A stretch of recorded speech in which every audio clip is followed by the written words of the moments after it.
Aujourd'hui, je vous propose un effet écaille de tortue. Bien évidemment, rien à voir avec une carapace de tortue. Je parle bien ici du motif écaille de tortue ou tortoise.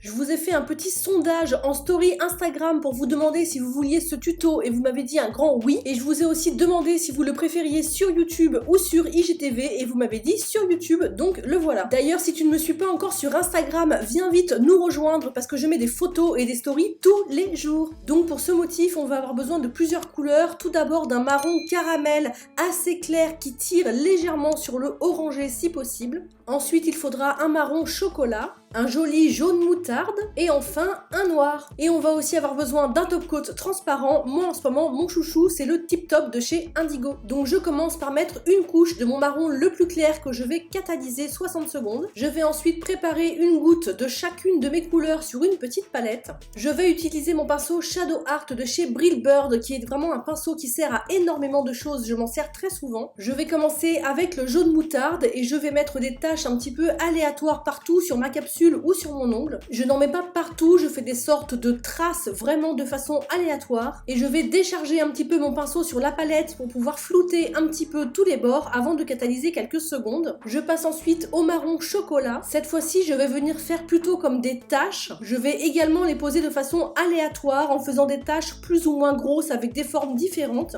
Et comme tout à l'heure, je vais décharger mon pinceau pour venir un petit peu flouter le bord de toutes mes taches avant de catalyser également quelques secondes pour fixer. Je vais ensuite récupérer mon marron caramel du début et je vais le mélanger avec un petit peu de top coat transparent, tout simplement pour le rendre translucide. Je mélange bien les deux vernis pour avoir une texture bien homogène et je vais du coup venir mettre une couche de ce mélange par-dessus le travail qu'on a fait. Ça va servir à créer cet effet de profondeur et d'incrustation qu'on retrouve dans ce genre de motif. Et cette fois-ci, je catalyse 60 secondes. Je viens maintenant récupérer le noir et je viens faire également plein de petites taches de façon aléatoire et je fais des taches un petit peu plus petites que celles que j'ai fait avec le marron avant. Cette fois-ci, je vais bien essuyer mon pinceau et lui redonner une forme un petit peu plate entre mes doigts. Ça va me faciliter le travail pour venir estomper les bords de mes taches.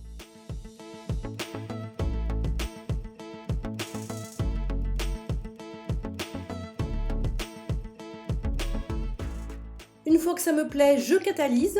Et si comme moi tu trouves que le jaune ne se voit plus assez, tu peux toujours en rajouter un petit peu. En fait, l'avantage avec ce genre de motif, c'est qu'on peut le modifier à l'infini. Une fois que je pense avoir terminé, je catalyse bien évidemment et je recouvre d'un top coat pour faire tenir et faire briller tout ça. Laisse-moi un petit pouce bleu et un commentaire, ça me fera super plaisir. Et surtout, n'oublie pas de t'abonner à la chaîne. Bisous!